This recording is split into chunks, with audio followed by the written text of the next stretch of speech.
You think modern medicine gave us more twins? IVF, fertility drugs, all that. But here's the thing though. Thousands of years ago, twin births were probably way more common, and natural selection quietly shut the door. And the answer hides in bones scientists almost threw away. Let me back up for a second here. When we talk about how often twins happen, scientists use a simple measure: twin rate per 1,000 births. Today, in most places, that number sits around 12, roughly one twin pair for every 80 or so pregnancies. There are two flavors of twins, and they matter here. Identical twins come from one egg that splits. Fraternal twins come from two eggs released at the same time. Identical twins are basically a cosmic coin flip. That rate is almost the same everywhere on Earth, in every population, across every era we can measure. About 3 or 4 per thousand. Nature does not seem to care much about geography here at all. Fraternal twins are different. Fraternal twins run in families and respond to diet, age, hormones, and genetics. That is the number that moves. That is the number that actually tells us a story worth hearing. Now the obvious problem. How do you count twins in prehistory? There is no birth registry from back then. There is no midwife scribbling notes on a cave wall. Scientists assumed we could never really know. Turns out we can know more than we thought. Bones remember things. Teeth grow in layers like tree rings. They record stress in the womb. Burial sites preserve strange little clues about who died together and how carefully. When two tiny infants are laid in the same grave in the same pose, that is not a coincidence. And one buried grave changed the whole assumption. In Austria, at a site called Kremswachtberg, archaeologists found something strange. Two infant skeletons side by side, wrapped in ochre, covered by a mammoth shoulder blade 17,000 years old. Genetic testing confirmed it. Identical twin boys. Buried with obvious care and grief by ancient humans who mourned them. That grave alone does not prove twins were common. But it does prove something else important about our ancestors. They recognized twins. They marked twin deaths. They treated the pair as a pair, not as two random babies. Then researchers started looking harder, and they kept finding more. Twin burials in Alaska from 11,000 years ago. Suspected twin remains in Neolithic Europe. Double infant burials in Bronze Age settlements. Not everywhere, but repeated across time. In a world where infant burials of any kind are rare finds, twin pairs kept turning up everywhere.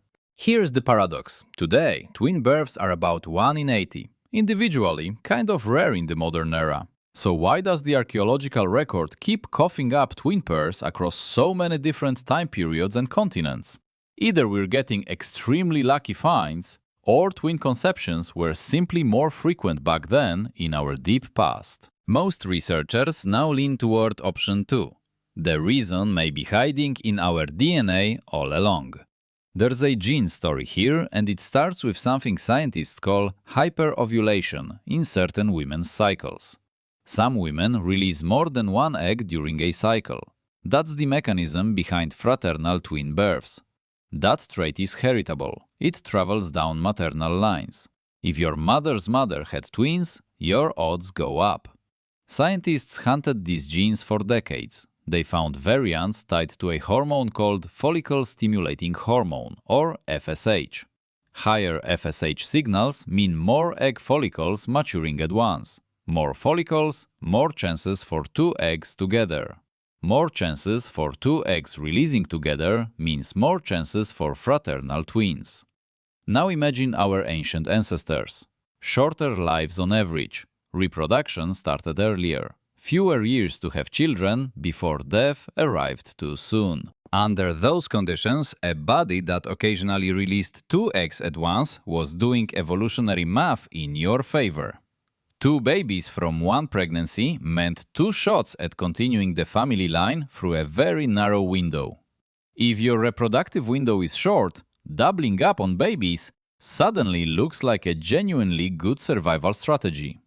There are hints these hyperovulation variants were more common or more actively favored in certain ancient human populations. The Yoruba of West Africa carry them at high rates today, suggesting deep ancestral roots in that region. Paleogenetic work suggests similar variants were widespread in early modern humans across Africa before we spread outward. So, the story so far. Ancient women, at least in some regions, likely conceived twins more often than today. Not double the modern rate, not triple the rate either, but meaningfully more twins than we see now. But natural selection, as it often does, had entirely other plans in store for these vulnerable twin pregnancies. Because here is the truly brutal part. Twin pregnancies are dangerous. Still dangerous today with hospitals and surgeons, they were absolutely catastrophic in prehistory. Twin pregnancies raise the risk of premature birth and severe maternal hemorrhage. The risk of the mother dying in labor climbed sharply with every additional baby sharing that same womb. Without midwifery beyond a few experienced hands, without antibiotics, without blood transfusions, options were painfully limited back then. A twin delivery in prehistoric times was essentially a coin flip on the mother's own survival and life. If twins were born, feeding them was a crisis. 2 newborns needed 2 shares of milk from one mother. A woman walking miles daily, carrying tools, gathering food, could physically produce enough milk for 1 baby, not 2. For 2, it was a stretch. In lean seasons, it was simply impossible for a foraging mother. Grim ethnographic evidence from recent hunter-gatherer societies shows some groups practiced twin infanticide, not from cruelty but mathematics. 1 baby had a chance. 2 babies meant probably losing both and possibly losing the mother's ability to survive. So natural selection pressed down hard. Any gene variant making twinning more likely also raised maternal death rates. It raised infant death rates too, reducing the total number of surviving children a woman could ever have. Over thousands of generations, that pressure should have quietly filtered hyperovulation genes out of most human populations. We call ourselves the super predator, the species that outcompeted every other hominid and hunted the mammoth. We walked into every continent and rewired the food chain. But our mothers were still fragile in childbirth. Our infants were still helpless. Being a good hunter did not protect a woman during childbirth's crisis, so the twin rate should have crashed globally. Did it? Kind of, in some places, not in others. Look at the modern map. Central Africa has the highest twin rates on the entire planet, by far. The Yoruba people of southwestern Nigeria hold the record. About 1 in 22 births produces twins there. That is roughly 4 times the global average, which changes how ordinary twinning feels in daily village life. In some Yoruba villages, you meet twin pairs walking down the street like it's normal. Because it is. Why there? A few theories. The strongest one involves diet. West African cuisine leans heavily on wild yams. Wild yams contain phytoestrogens, compounds that behave like weak forms of estrogen once inside the human body. Some researchers think these compounds bump FSH activity slightly, nudging the ovaries toward releasing multiple eggs at once. There's also the genetics. Hyperovulation variants appear more common in West African populations than East Asian or European ones. Whether that's from different selection pressure or diet propping up carriers who'd otherwise vanish is still debated. Meanwhile, over in Europe, twin rates were quietly falling for centuries, and medieval parish records tell that story. Those records show twin conception rates slightly above modern natural rates, but twin survival was absolutely dismal. Most twin pairs did not both live to see their first birthday. Then modern medicine walked in. In the 1980s, IVF and fertility drugs became widespread. Doctors transferred multiple embryos to raise pregnancy odds. Women started having children later, and older mothers naturally release more than one egg far more often. Twin rates in wealthy countries shot upward. In some places, they nearly doubled between the 80s and 2010. That spike isn't natural. That spike is technology. The twin rate we call normal today isn't normal at all. It's a strange engineered blend. Ancient hyperovulation genes in some populations, plus a modern medical layer bolted on. The real ancient number is stranger than either. Here's where paleogenomics gets interesting. Scientists sequence ancient DNA. They pull genetic material from bones and teeth going back tens of thousands of years into deep prehistory. They can now look for hyperovulation variants in that ancient DNA and estimate how common these traits once were. The early numbers suggest ancient conception rates for twins were similar to modern natural rates or slightly higher.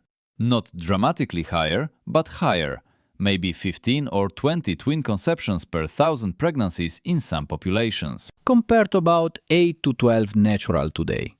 But here's the key. Survival to childhood was much, much lower.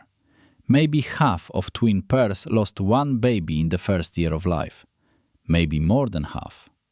So if you were an ancient human, you would have heard about twin births in your community often. You'd know families where twins were born, and even more families where twins were born and one didn't survive. Twins would have felt more present in your world than they do in most modern lives around us. But adult twins you'd actually meet? Probably about the same number as today, or maybe even fewer overall. More conceived, fewer lived.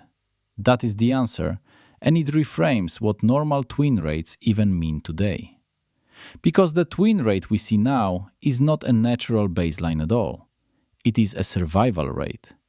Modern medicine didn't just add IVF twins on top. It also saved pairs that would have died in prehistory. It kept mothers alive who would have hemorrhaged. It kept premature twins alive in warm hospital incubators. The twins we see walking around today are the ones our ancestors lost thousands of years ago. Studies show that in modern hospital deliveries, twin infant mortality dropped from historic rates around 30 or 40%. In wealthy countries today, that number has fallen all the way down to just a few percent. The technology did not change human bodies. It changed which bodies survived long enough to have grandchildren. And our bodies still carry that ancient genetics quietly encoded in every cell, waiting for their moment. Every so often, a woman with no fertility treatment and no known family history spontaneously conceives twins. That is an echo, hyperovulation showing up because an ancient gene variant never got fully filtered out. We are walking archives of ancient reproductive strategies running quietly under everything we think we understand. Self-awareness is supposedly the thing that makes us different from every other animal alive on Earth. We know what we are, we know what our bodies do, or at least we tell ourselves we do. But most of us have no idea our ovaries and hormones are running old software today silently. Software written for a very different world, one shaped by scarcity, danger, and long stretches of ice. Imagine you are a twin. Imagine your grandmother or her grandmother could easily have been one too. Imagine a family 2 villages over 17,000 years ago burying their twin boys under stone. Under a huge mammoth shoulder blade, they painted the 2 tiny bodies in ochre and covered them. That grave is closer to you biologically than it feels standing in a museum behind cool glass. One last mystery sits inside the womb itself, quiet and easy to miss until modern machines saw it. There is a phenomenon called vanishing twin syndrome, barely understood at all before ultrasound got good enough. Once scans could see very early pregnancies, what researchers actually found genuinely surprised the people looking closely. In a lot of pregnancies, an early scan shows 2 embryos, tiny and side by side in there. A later scan shows only one. The second embryo just stops developing and gets quietly reabsorbed silently.